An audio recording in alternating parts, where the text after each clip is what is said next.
Hello, the transcendent में आपका स्वागत है।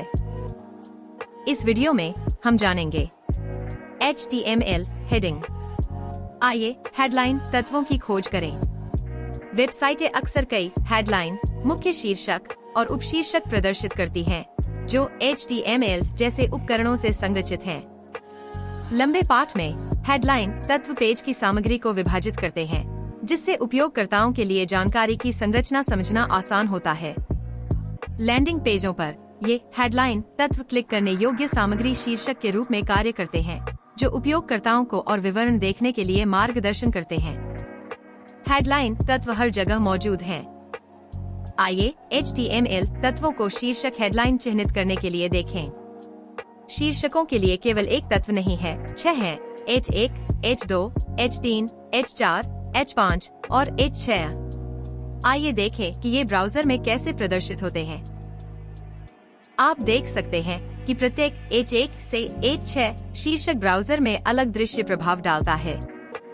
पदानुक्रम की ये अवधारणाएं गैर दृश्य विधियों पर भी लागू होती हैं, जिससे ब्राउजर पेज की संरचना को समझ और व्यक्त कर पाते हैं। H1 तत्व सबसे बड़ा, सबसे प्रभावशाली और प्रमुख शीर्षक है।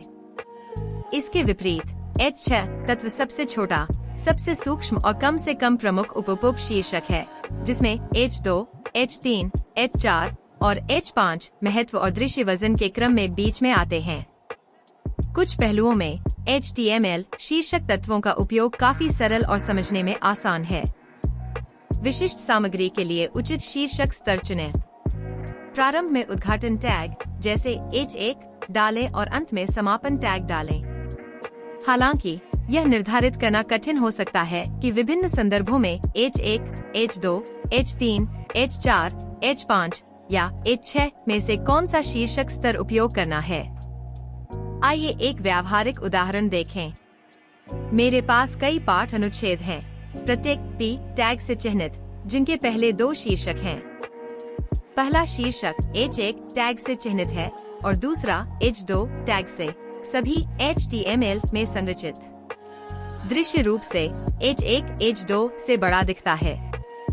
H1 मुख्य शीर्षक है और H2 इस सामग्री का उपशीर्षक है। जब हम CSS पैनल पर जाते हैं, तो हम पहले से तैयार CSS शैलियाँ लागू कर सकते हैं, जिससे हम आधुनिक दृश्य डिजाइन देख सकते हैं। बिना CSS के HTML पुराने वेब सौंदर्य जैसा दिखता है, पर भ्रमित न हो। हर वेबसाइट CSS का उपयोग करती है ताकि H1 और H2 जैसे HTML तत्व डिजाइनर की दृश्य दृष्टि के अनुसार दिखें। हम केवल दृश्य रूप के आधार पर शीर्षक स्तर नहीं चुनेंगे। इसके बजाय हम HTML संरचना में इसके अर्थगत महत्व के आधार पर निर्णय लेंगे। यह तार्किक है कि हमने मुख्य शीर्षक को H1 और उपशीर्षक को अगले स्तर H2 के रूप में निर्धारित किया। आइए देखें कि न्यूयॉर्क टाइम्स अपने डांस सेक्शन लैंडिंग पेज को 3 स्तरों के HTML शीर्षकों के साथ कैसे संरचित करता है। पेज का मुख्य शीर्षक डांस H1 शीर्षक के रूप में चिह्नित है, जो इसे प्राथमिक फोकस बनाता है। प्रत्येक लेख शीर्षक H2 शीर्षक के रूप में चिह्नित है, जो सभी लेखों के लिए X मान स्तर प्रदान करता है। इसके अतिरिक्त छोटे कीकर शीर्षक जैसे फॉल प्रीव्यू H3 शीर्षकों के रूप में कार्य करते हैं, जो सामग्री प्रकार को दर्शाते हैं। हम देखते हैं कि कुछ लेख शीर्षक बड़े फॉन्ट में हैं, कुछ छोटे, फिर भी सभी अर्थगत रूप से H2 हैं। यह HTML का पदानुक्रमित तंत्र ब्राउजर को अर्थ प्रदान करता है, सामग्री के महत्व को स्पष्ट करता है और सभी लेख शीर्षकों को H2 के रूप में X मान रखता है। यह उन लोगों के लिए अत्यंत महत्वपूर्ण है जो स्क्रीन रीडर के साथ वेब पेज नेविगेट करते हैं। HTML शीर्षक स्तरों जैसे H1, H2 और H3 के साथ जानबूझकर पदानुक्रम स्थापित करके हम ध्वनि के माध्यम से साइट को खोजने के लिए एक आवश्यक श्रवण इंटरफेस बनाते हैं। हो सकता है कि हमारी टीम के सहयोगियों ने प्रत्येक शीर्षक स्तर के लिए उपयोग के मामले पहले से निर्धारित किए हों और हमें उनकी सलाह का पालन करना चाहिए। कई बड़ी टीमें अब डिजाइन सिस्टम बनाए रखती हैं, जिसका पालन करने पर वेबसाइट में अधिक एकरूपता और अर्थगत स्पष्टता आती है।